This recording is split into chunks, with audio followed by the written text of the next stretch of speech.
Sono vision లో summer AC Mela 0% EMI cash back offers తో ఈ వేసవిని చల్లగా మారుస్తుంది. ఆ రైటింగ్ అది వేరు కదా.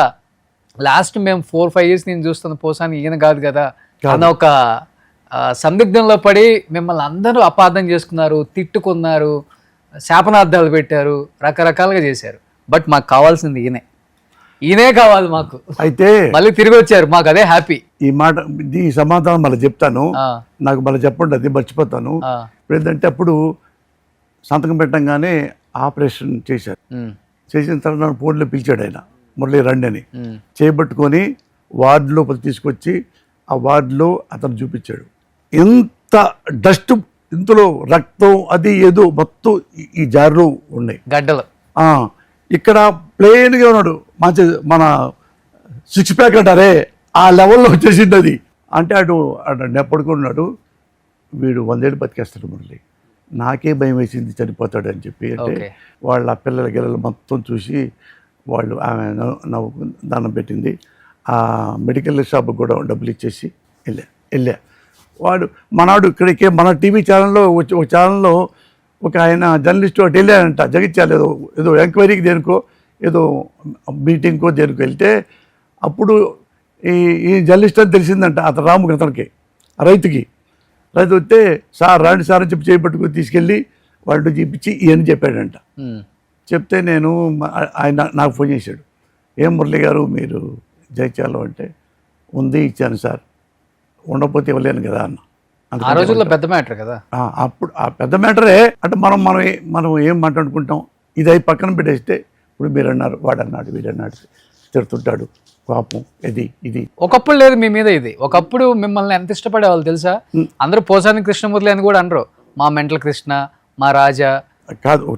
ఎంత అసలు అంటే చదువుతా అంటారు మిమ్మల్ని ఆడియన్స్. అదేమైందంటే నాన్న తెలుసు నాకు అందరూ మిమ్మల్ని ఇష్టపడిన అభిమాని ఎవరు చెప్పండి?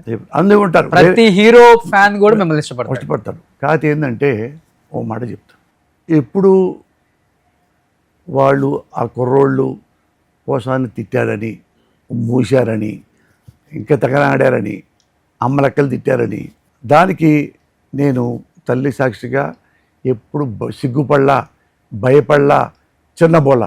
ఎందుకు తెలుసా? నేను అలాంటి వాడిని కాదు కాబట్టి. నేను లంగాగాడినో, బ్రోకర్ గాడినో, అవినీతి పరుణ్ణో, చెంచా చేసేవాడినో, పైరమీలు చేసేవాడినో, లంగా పనులు చేసి డబ్బులు సంపాదించేవాడినో, భూకబ్జాలు చేసేవాడినో అయితే వాళ్ళు తిట్టక్కర్లా. అర్థం చూసుకొని ఇక్కడ నేనే నా ముఖంతో పోసాని నువ్వు మనిషిరా, నువ్వు నాకు నేనే తిట్టుకుంటా. వాళ్ళు తిట్టక్కర్లా.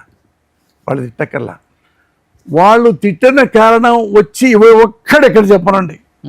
నేను ఎప్పుడైనా నా జీవితంలో పొరపాటు చేశానా, తప్పు చేశానా, అన్యాయంగా ఎవరినన్నా అన్నానా?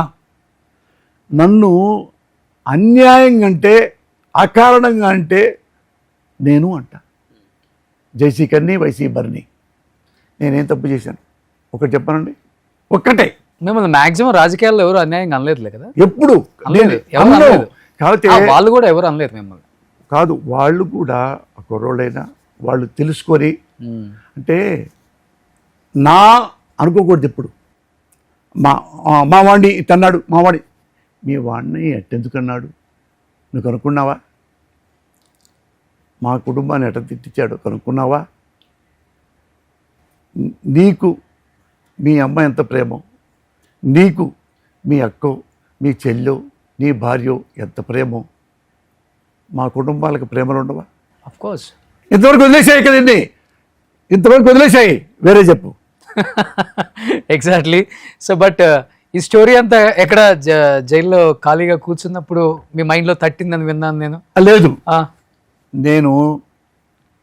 నువ్వు నాకు డబ్బులు ఇచ్చి మంచి కథరా అంటే ఒక చాప, ఒక దిండు చాలు, ఏడంటే పడుకొని రాసేస్తా, అంతే తప్ప దానికి అది అక్కర్లా.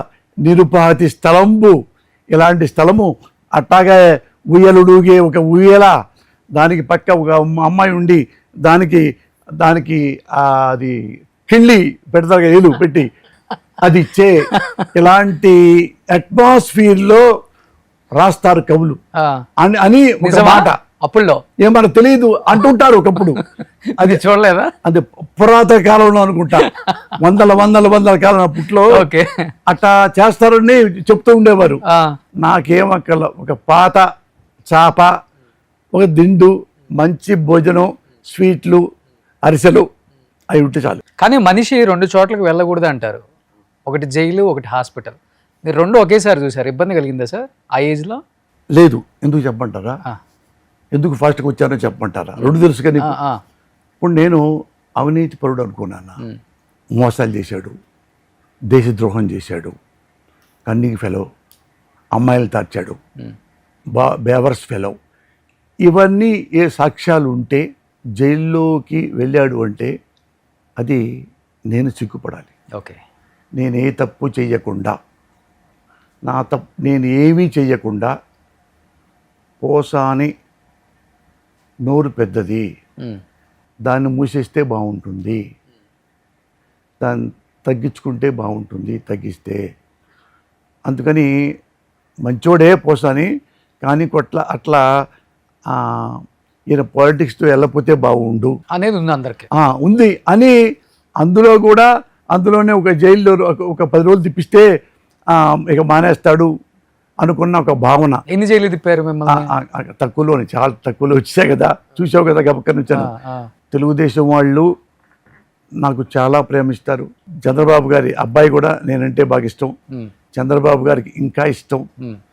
ఇంకా ఇంకా ఇంకా జగన్మోహన్ రెడ్డి గారి ఇష్టం. అది పక్కన పెట్టేయండి, ఇది పాలిటిక్స్ మాట్లాడట్లా. పాలిటిక్స్ అసలు వద్దులే. ఇది మురళి మాట్లాడితే మన రెస్పాండ్ తిరిగి ఇవ్వలేము. అందుకని అతను కాముకుంటే, ఎందుకంటే ఇతను పర్మనెంట్ పొలిటీషియన్ కాదు కదా, ఎందుకు ఇవన్నీ అనే భావనతోనే నన్ను జైల్లో అరెస్ట్ చేసి చెప్పారు తప్ప, వీడు మోసగాడు, వీడు సంఘ విద్రోహి, వీడు దొంగతనాలు చేశాడు, మెళ్ళ గొలుసులు కాజేశాడు, అట్లాంటివి ఏం లేవు. ఒక వివిఐపికి ఇచ్చిన ప్రోటోకాల్ ఇచ్చా మీరు అన్నట్లుగానే ఒక చాప, ఒక దుండి ఇచ్చి కింద కామన్ గా పెట్టేశారా? అది చెప్తాను. పోలీసులు మా ఇంటికి వచ్చాడు, ఎస్ఐలు. అంతకుముందు అన్నారు అరెస్ట్ చేస్తారు అని, నాకు వచ్చింది 10 days బ్యాక్. భయం వేసిందా? చెప్తాను సమాధానం. భయం వేసిందో లేదు నీకే చెప్తా. నేను ఏమంటే తర్వాత తెల్లారి ప్రెస్ ఎవరు వస్తే ప్రెస్లో చెప్పా, నేను ఆంధ్రప్రదేశ్ పోలీస్ వారికి చెప్తున్నాను, నేనేమన్నా తప్పు చేస్తే, నా మీద కేసు ఉంటే మీరు రావచ్చు, నోటీసు పంపిస్తే వస్తా, లేదు మీరు వచ్చినా మీతో వస్తా. మీరు రేపు వస్తున్నాను అనగా నేను పారిపోను, ఇవాళ వచ్చారనగానే గోడ దూకి వెళ్ళిపోను, నేను ఇక్కడే ఉంటా, ఇదే ఉంటా. అడ్రస్ కూడా చెప్పా, ఇలా ఇల్లు, ఇలా నెంబరు, ఇది అంటే పోస్తానంటే పైకి పిలుస్తారు, ఇదండి మీరు ఎప్పుడు రమ్మనో నేను వస్తా అని ప్రెస్ మీట్లో చెప్పా. అందరు పారిపోతారు. వాళ్ళు వచ్చి అలాగే వచ్చారు. అలాగే ఎస్ఐ గారు వచ్చారు, ఒక కానిస్టేబుల్స్ వచ్చారు, మురళి గారు నోటీసు రావాలి, మీరు అరెస్ట్ చేస్తున్నాను. అన్నం వస్తాను సార్ అన్న. లోపలికి వచ్చాడు.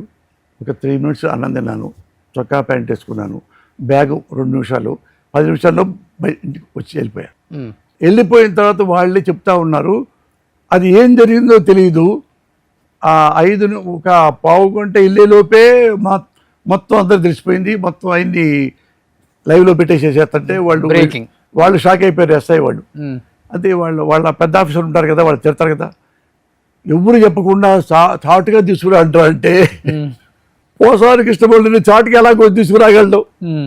ఎవరో ముక్కు మొహం తీసుకెళ్తుంటే ఎవరో అనుకుంటుంటారు, కానీ అట్లా మామూలుగా నడిచినా నా నడకమని తెలుసుద్ది కదా, పోస్తాను తీసుకెళ్తారని. అది మా అబ్బాయి చిన్నోడు చాలా డేర్ ఫెలో. మా అబ్బాయి ఫోన్ కూడా అడిగాడు ఎస్ఐ. మా అబ్బాయి ఎవరు అన్నాడు, ఎవ్వో అన్నాడు. ఎందుకు ఇవ్వాలే, నాకు నీకేంటి సంబంధం, నా సెల్ ఫోన్తో నీకేంటి సంబంధం, మా డాడీ దగ్గర తీసుకో, మా డాడీ కదా వెళ్ళేది, నువ్వే నన్ను ఎందుకు పెడుతున్నావు. గప్చిప్ అయిపోయాడు.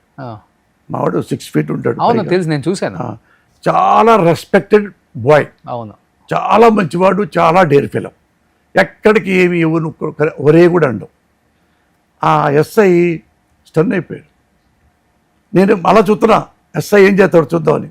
ఎస్ఐ మా అబ్బాయి దగ్గర తీసుకోబోతుంటే అప్పుడు వేరే మ్యాటర్ అక్కడే డిస్టర్బ్ అయిపోయేది. అవును నా మనస్సాక్షిగా అవును అవును నీ ముందే ఇది దేవుడి సాక్షిగా నా భార్య బిడ్డల సాక్షిగా ఇప్పుడు చెప్తున్నా.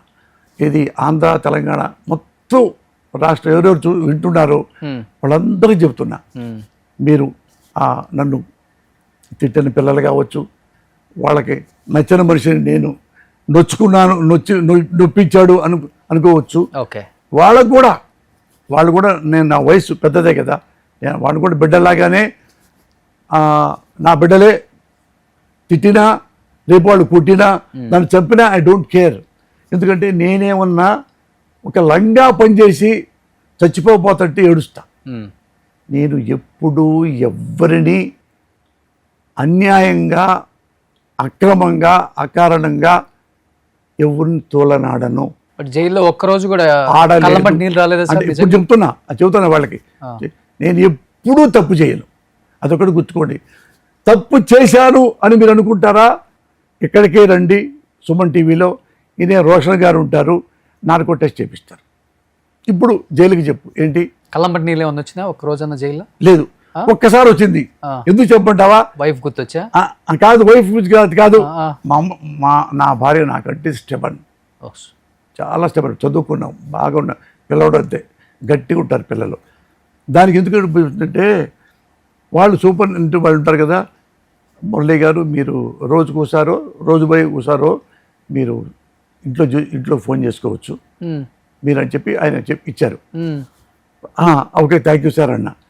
వెళ్ళి నీకు వెళ్ళేటప్పుడు ఇక్కడ నుంచి ఎక్కడ ఉంటుంది అది, వెళ్ళి చూస్తుంటే ఫోన్ గుర్తురాల. ఇప్పుడు నా దగ్గర ఫోన్ ఉంది కదా, ఈ ఫోన్ ఉంది, నువ్వు నమ్మవు కదా. అదే మీరు ఫస్ట్ నుంచి ఇదే వాడతారు? ఇదే నాకేం తప్ప నాకేం తెలియదు, వాట్సాప్ కూడా తెలియదు. వాట్సాప్ కానీ ఇంకోటి కానీ ఫస్ట్ నుంచి కూడా అంతేనా? అప్పుడు అంతే, కింద పడుద్ది 3 ముక్కలు అవుతుంది, వాళ్ళు పెట్టుకుని వెళ్ళిపోతా అంతే. 1500 అప్పట్లో ఎవరుకుంటా. అది ఇప్పటికి ఇదే. ఏతాలైంది ఆ ఫోన్ కొని? ఎప్పుడో నోకియా పుట్టినప్పుడు కొన్నా.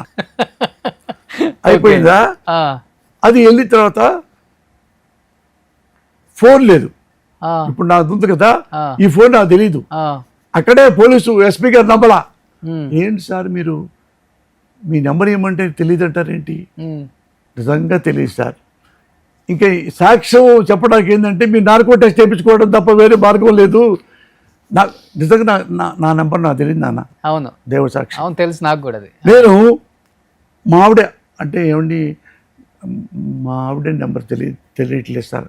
అదేంటి సార్ మీ ఆవిడ నెంబర్ తెలియదు సార్ అంటే, మీ అబ్బాయి వాళ్ళ అబ్బాయి, ఈ అబ్బాయి తెలియలా, ఇంకొక కొడుకు తెలియలా, వాడి నెంబర్ తెలియదు, నా ఫ్రెండ్స్ నెంబర్ తెలియదు.